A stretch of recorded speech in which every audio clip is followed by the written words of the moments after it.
Hi everybody, this is Carla with Cobweb Corner Cross Stitch, and this is FlossTube number, 45. Today is September 17th, 2020, and this is a channel about cross stitch and my online cross stitch shop. So welcome if you're a new viewer, and if you like what you see, go ahead and click the subscribe button down below. It's been a long time. I say this every time I post. It's been a long time since my last post. And also today I have a little bit different setup. The table I normally use is not here, and I had to get a card table, and I found out it was like really wide, deep, and so I'm sitting at the side of the table so that I can get closer to the camera, and all my stuff is off to the right. So I'm sorry that I'm going to be turning to the right to pick things up. I apologize. I think I don't even remember when my last video was, like 6 weeks ago, maybe 5 weeks ago. Since then, so much has happened. On August 10th, our city was hit by the Derecho storms in Iowa. I live in Swisher, Iowa, which is about 10 miles, 8 miles south of Cedar Rapids, Iowa. And Cedar Rapids, Iowa was the hardest hit city, along with Des Moines, Iowa, and a number of other ones. But the largest city and hardest hit was Cedar Rapids. And it was horrible. If you didn't hear about it, or if you just heard about it briefly, it was a storm that they're now saying was equivalent to a Category 4 hurricane. And we had little or no warning. We knew there were thunderstorms coming, but had no idea what kind of storms it was going to be because the weather service didn't know. It came on very suddenly, and it was like we had this warning that a storm was coming, and you looked at the radar and it's like, yeah, that's red. And luckily my husband was like, I'm going to go ahead and close up the camper because we had the slides out and stuff, and we have 3 vehicles here right now, and only 2 fit in the garage. So he parked one up really close to the camper, and then our camper is parked next to our exterior detached garage. And so it kind of went garage, camper, and car. And he's like, I'm going to go ahead and, just do all that now, just in case there's some hail or something. And then we got, how a bad storm comes in and you get this huge front and you get a lot of wind, and then the front moves through and then you have your storm. Well, this was like a front times 1,000 that didn't let up for about 70 minutes. And it was horrible. Like I said, we're about 10 miles south of Cedar Rapids, and we didn't get hit as hard, but Cedar Rapids was just destroyed. Thousands and thousands of trees lost, homes damaged. Nothing like, you look at the flooding in Louisiana and now Alabama, and of course the fires. When you compare that, it's, you're like, oh, well, it's not as bad as that. But it was really traumatic for our town and our city. And I kind of stayed away and didn't drive through Cedar Rapids. Mostly, a lot of it was because at first you couldn't drive through it.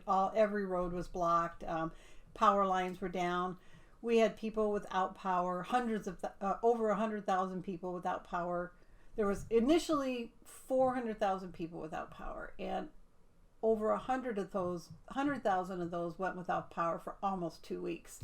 And there were just miles and miles of lines down and stuff. So I finally drove through just mid last week, and did have to take some kind of residential side roads, not just go right to downtown Cedar Rapids, and the piles of trees that are still waiting to be picked up. So the people are allowed to put their tree debris along the curb in their yard, and the city will pick it up for free. And that was, this was like 5 weeks ago now, and as of about 3 days ago, they were only 36% done with the first pass. So they said they'll go through every street in town and pick up tree debris until they're done. And they haven't even got 36% of it done, or only got 36% of it done. And it's been like 4.5 weeks at that time. So, like I said, when I compare it to the fires and stuff, you know, it's just weird, everything that's going on.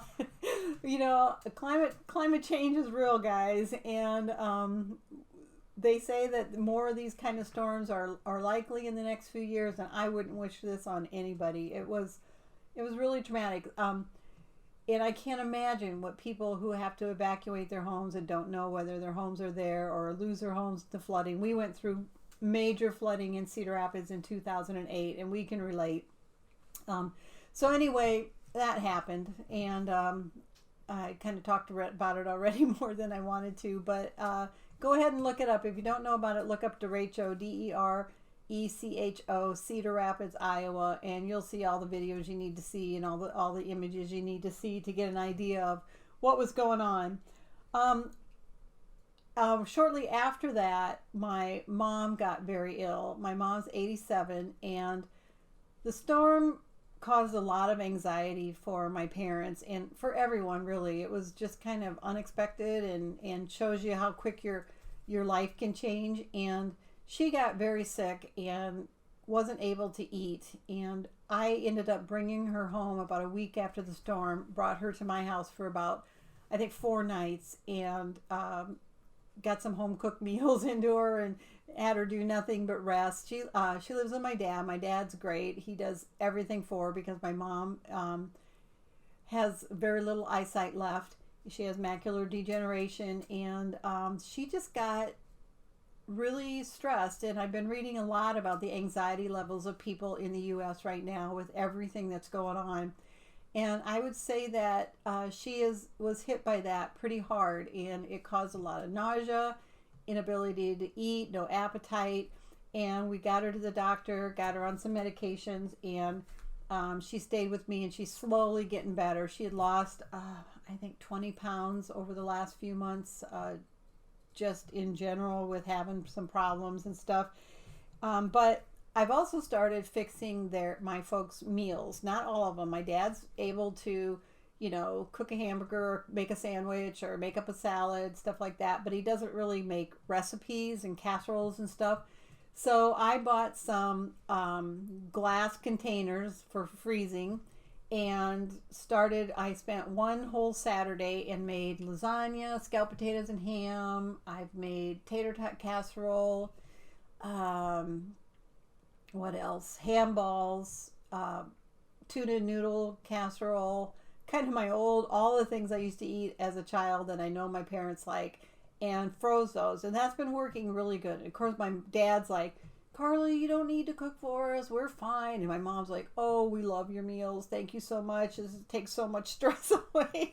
And of course, I'm getting mixed signals on both sides, but I'm going to keep making meals. And if you have any ideas on recipes that you know freeze well, and that are favorites of yours and kind of relatively easy to make or quick to make, please send me an email and let me know. My email's down below, and if I make one of your recipes, I will talk about it here or post it on my Facebook page or something like that. So that's going pretty good. I took quite a few things about 3 weeks ago, and now I need to remake. I have to go over. They live in Anamosa, Iowa, which is about 45 minutes from me. So I need to get over there and pick up the containers and all that, which I've got quite a few of them now. So we've been doing lots of doctor's visits and stuff like that. So it's been a kind of stressful 5 weeks, but things are starting to look up. My mom's feeling better, and it's starting to feel back a little bit more back to normal. We also got 2 camping trips in the last, since I talked to you last, and at the end of the video I'll post a few photos from those camping trips. We went up by Dubuque, Iowa, and then we went to Altoona, Iowa, and did some bike riding. We did hiking at both trips and just relaxed, and it was really, really nice. So enough of that. Actually, things are going really well now, and I just wanted to kind of explain why it's been so long since I've talk to y'all. And then I have just a fun thing I want to share. I have my great uncle was the president of the, president of the press corps in Washington, D.C. in, I don't know, 1930s or 40s or something like that. And he moved to Washington, D.C. In 1921. And he wrote to his parents back home in Anamosa, Iowa, frequently. And his mother kept all of those letters. And I have those letters now. I think in a few videos ago I read part of one. But I ran across this one. This one's dated December 15th, 1923. And there's this paragraph in here that I thought you might enjoy. It says, it's to his mother and his dad. It says, you know, I think you folks ought to get a radio outfit. Such an outfit is a lot of fun. More than the phonograph because it is more lively. People all over the country are enjoying radios now, and Tom could teach you how to operate it. It isn't much trouble. Many people, for a few dollars, make their own set. There is something fascinating about sitting in your house and listening to somebody talk in New York or San Francisco. Isn't that hilarious? There's a lot of things in his letters that make, there's, I don't know how many letters, well, 100 at least, and they're like this time capsule in time. He talks about politics and, believe it or not, how people talk poorly about their opponent back in the early 1920s. And he talks about race issues and just all kinds of things. And he is really big into Shakespeare, and he talks about plays that he's gone to in Washington and people that he goes and sees. So it's just fascinating to read those. So I thought I'd share that with you. I thought that was pretty fun. Stitchy mail. Quite a few weeks ago, I got the best gift in the mail. This is from one of my customers, Susan, and she sent me a really nice card that she had received the chart that I sent her, and that she wanted to send this along, and she made me a handmade stitching fob, or scissors fob, sorry. And, oops, let's see, I got to get this in right. Look at this kitty bead. Sorry, that's not focusing very well. Isn't that adorable? And then it's got this really beautiful flower bead down here. But what a great gift to get. I just absolutely love it. And I'm sorry I haven't had the chance to share it before this. I love the colors, and I just think this cat bead is adorable. So thank you, Susan. It meant so much to me to get that in the mail.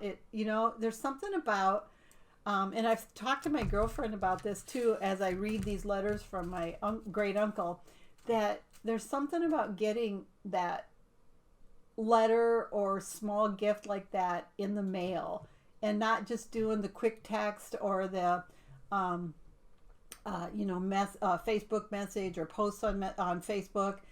There's something very personal about sitting down and writing a letter. And actually, I think I would like to do that more often, but it is time consuming. And I love stationery. I love beautiful stationery. I love cards.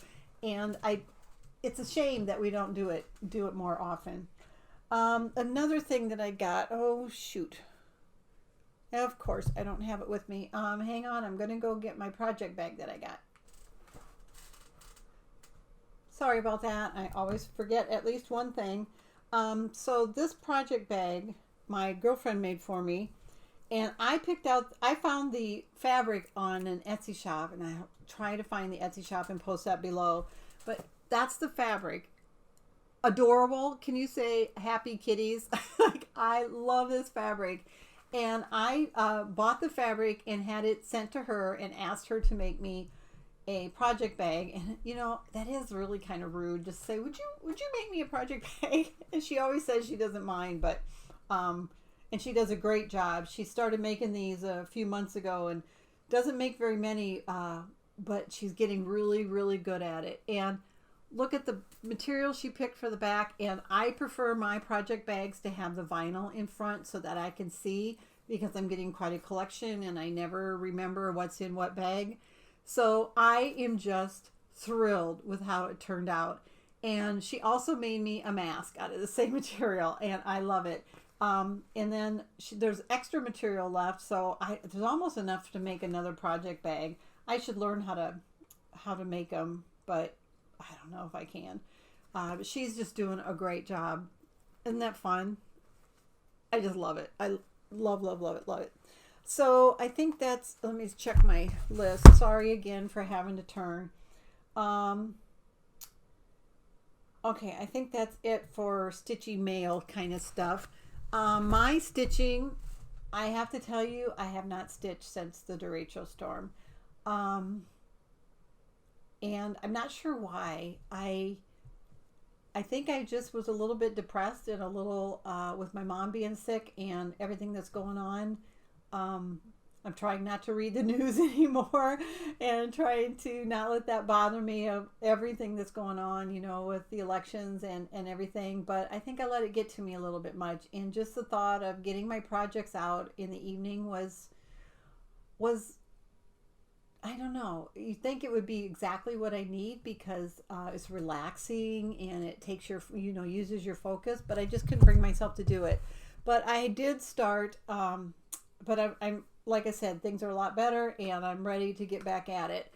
And I've been working on rainbow, and I don't know if you're going to be able to see it, if you can see the metallic thread. So all I have left is this half, these empty spots with Krynic, and then I need to put the whiskers in, and I need to back stitch up on the ears here, and then I'm going to be done. So you don't get the effect of the gold.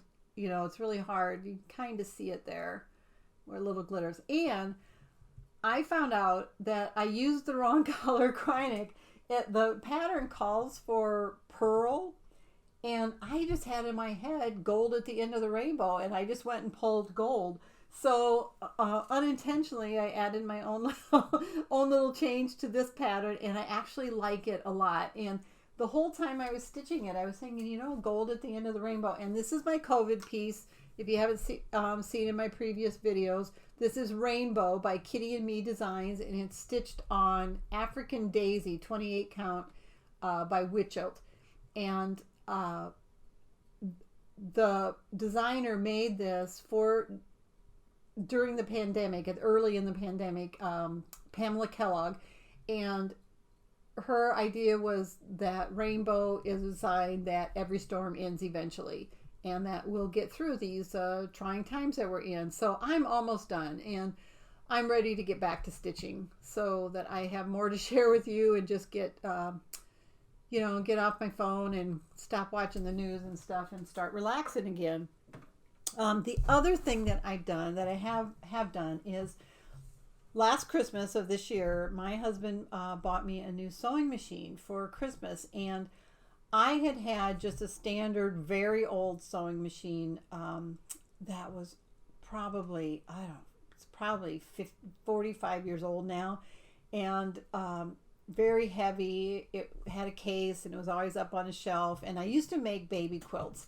And I used it then. I don't know how to sew clothes. I've never done any kind of, you know, fancy stitching. And my daughter was making costumes for cosplay and Halloween and stuff like that. And she had moved. And one of the times she was home, I said, why don't you just take my sewing machine with you, because I'm not using it. So it had been at least a year since I'd had a machine. And then I started watching FlossTube. And I was watching, especially Helen D. If you watch her FlossTube channel, I'll put a link to that below. I was watching people finish small things like pillows and things that just really only take a straight seam. And I'm like, I could do that. I know I could do that. And Helen D has some videos, tutorials and stuff. And if you watch her channel, she posts about every 2 weeks. And she is a prolific finisher and finishes almost everything herself. And she makes a bunch of pillows, but she does other things too, and very crafty, and stitches. She stitches a lot of small projects and then actually finishes them, which I am really bad at. And anyway, my husband bought me a Brother SE600, and I will put a link down below just in case you want to see the machine. It's not a super expensive machine, but it came with, it's an embroidery machine. and it only allows you to embroider up to 4 by 4 inches, I believe. Maybe 5 by 7, I can't remember. And you can't go any bigger than that. So one of the times I was home with my mom, she asked me to hem some pants because they were too long on her. So I'm like, okay, I don't really know how to do that. But I brought them home and I decided it is time. I had never turned this machine on. And I think my husband felt kind of bad because he gave me this awesome gift and I was really excited about it, but I hadn't actually used it yet. So I decided to figure out how to load a bobbin and get it turned on and thread it and hem these pants. And it took me 45 minutes to figure out how to get it to start stitching. I got the bobbin, or how to actually wind the bobbin. It was ridiculous. I actually got my husband and said, "Can you help me figure this out? I cannot get this machine to turn on and work the way I want it to." So everything's digital. You know, I'm used to turn the knob and turn it on and put the foot down and press the foot pedal and go. And everything was digital. And I was like, I don't know what I'm doing. But I finally got that figured out and I got her pants hemmed. And I love it's, you know, it threads the needle itself and it's just awesome. But anyway, I wanted to learn how to use the embroidery feature. So I started watching some videos and discovered I needed to buy some stuff. You have to buy stabilizing fabric, and I didn't really have any fabric to practice on, and I ordered I ended up spending just a ton of money, probably almost as much as a stupid sewing machine costs. I bought a whole bunch of thread. I think I have like 100 colors of thread now. And last night I finally sat down to figure out how to embroider something. And I embroidered this. And it's not pressed or anything, but it was so cool. And I'll post a little video at the end of my sewing if I remember to do it. I got a little stumped on when to change the thread. You know, I don't have a fancy machine that has multiple needles and stuff like that. And it took me a little while how to figure out how to get the yellow to start stitching, but it turned out really, really well. Oh, and then the other thing I did was I sewed the back of my material to I sewed part of the material. Is like I took the corner and it got stuck underneath here. So this back has, you know, a whole bunch of material on it. So, but I knew this was just practice. This is throwaway.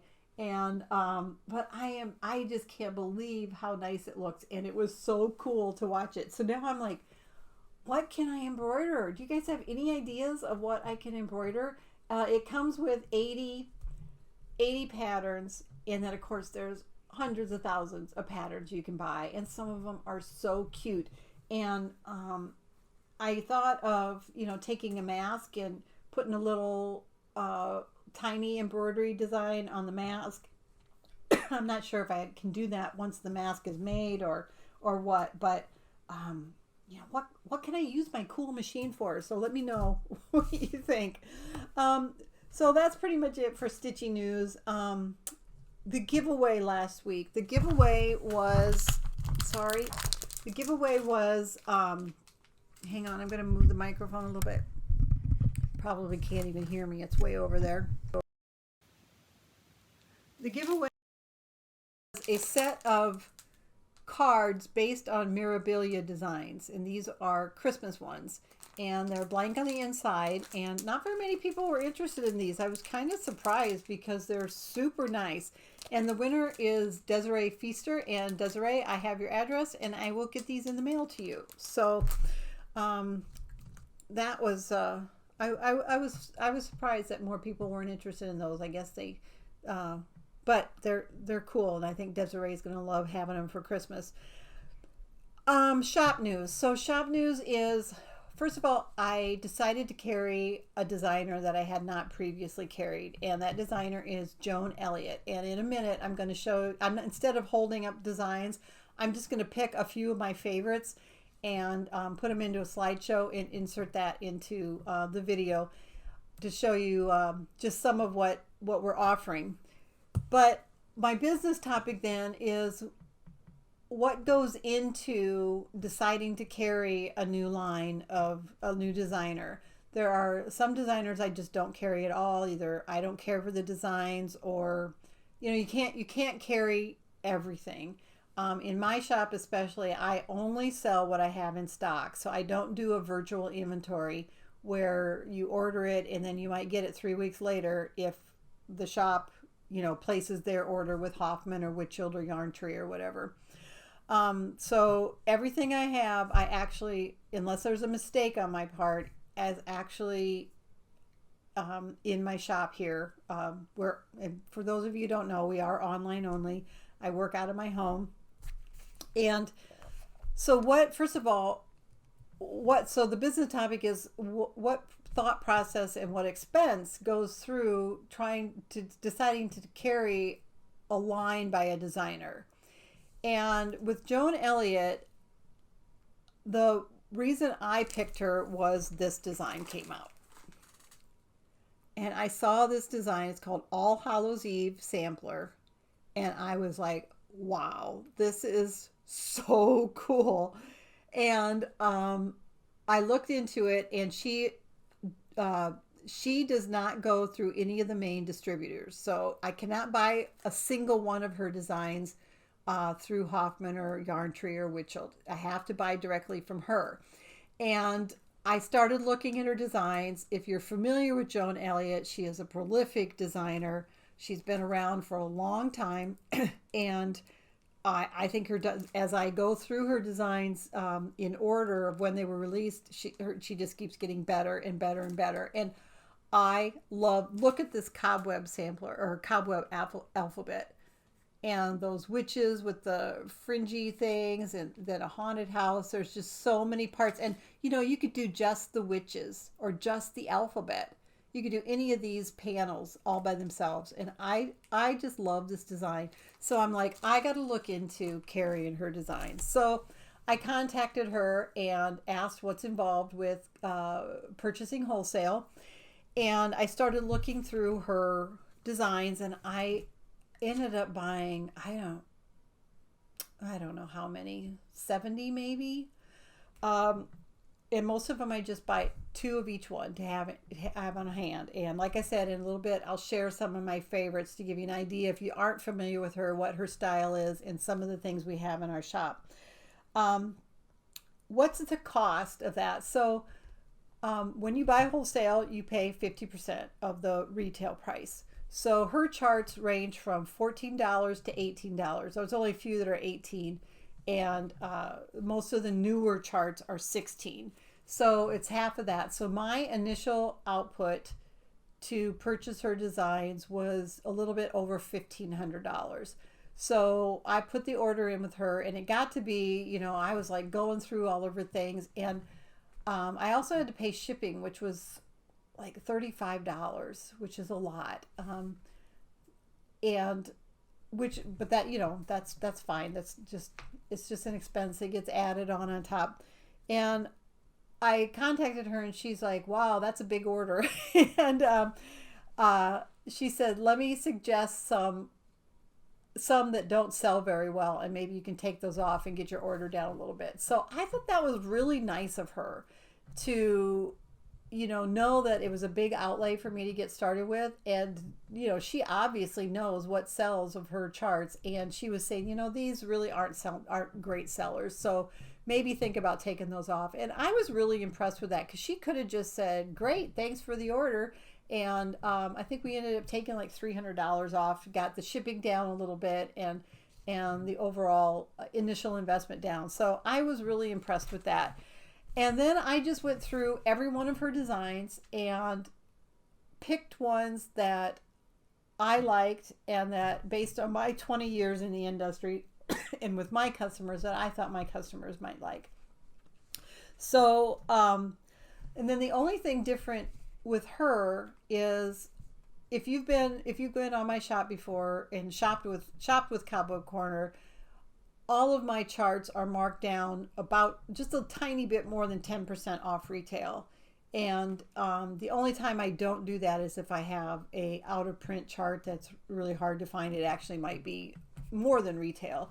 a unicorn or something like that. So with Joan Elliott's designs, she said you can only carry my designs if you charge full retail.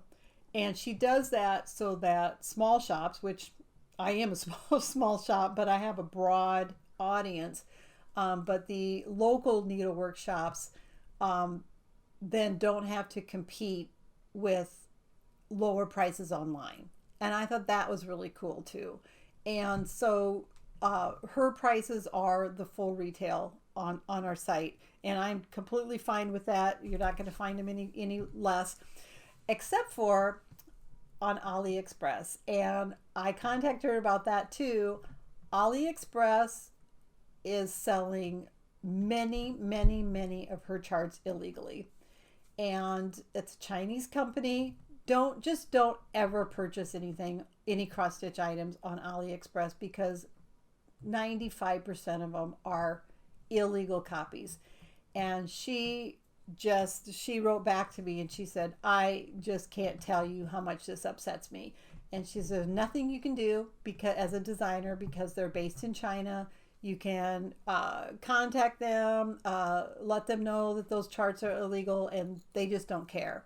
So, spread the word that AliExpress, so a Joan Elliott chart, first of all, it's going to be less quality, the chart, the finished image is going to be not as good as what the designer is going to give you. And the designer does not get a penny of what you pay.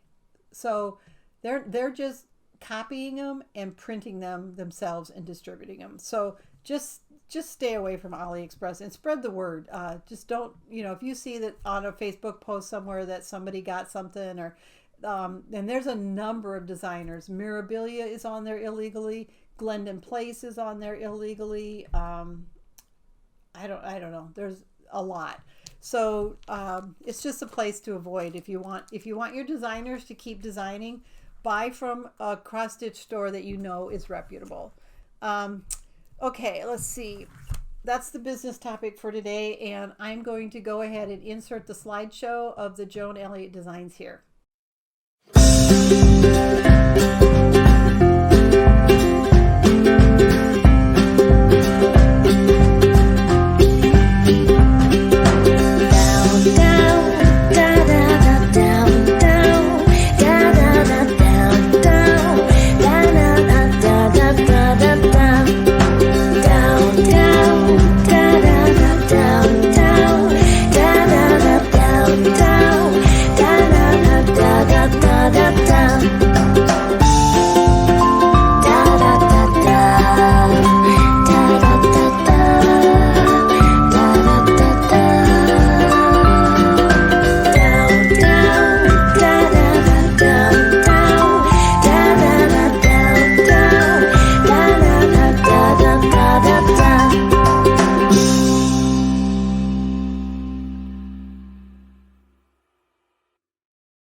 Okay, new inventory in addition to Joan Elliott. I want to share just a few recent releases. I've got Mon Jardin, My Garden by Jardin Privé. And this is a restock. It is Seeds of Freedom by Silver Creek Samplers. This is new from the Heart Needle Art by Wendy. Quaker Bees.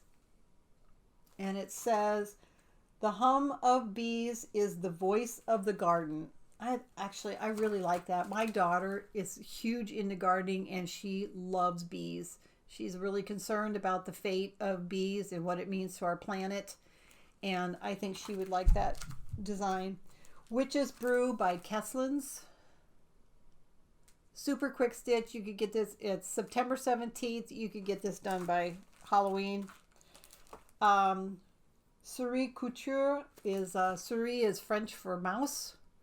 It's got an alphabet and a mouse with a sewing needle standing on top of a spool of thread, and then it's got a pin cushion. So cute. And that's by Tralala. Sorry, that's by Tralala. I've got Thoughts of Home by Shepherd's Bush. And it says, home, family, safe, love, and joy. We've got Grace of a Flower by Hands On Design. And this one says, may your day be blessed by the grace of a flower touched by the sun. And Christmas Square Dance by Heart in Hand.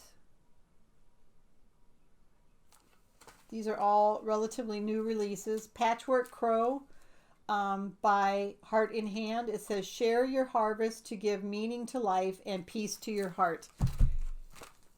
And let's see if you can see this. This has the coolest. These are, I think they're wooden buttons. Aren't those cool? So they've got one, well, I guess you could put them pretty much anywhere you wanted to. But those come with it. Those wooden buttons are included. Back in stock, this has been real popular, is Sunflower Row by Annie Bees. And new is Fruit of the Seasons by Little House Needleworks. And there are 12 designs. It says each chart was originally a thread pack, so they sold those individually with the threads a while ago, but they're now a collection of patterns without thread. So it's chart only, but you get 12 designs. New by Stony Creek is Joy and Love Christmas Towels. New by Stony Creek is Autumn Divisions of Nature mini-series. This one I had to carry because I just love it. It's called the Stitch Goddess. And isn't that amazing? I think it is so cool. So that's in stock now. And then I wanted to share, oh, and one more. Hannah Hetherington Sampler by From the Heart.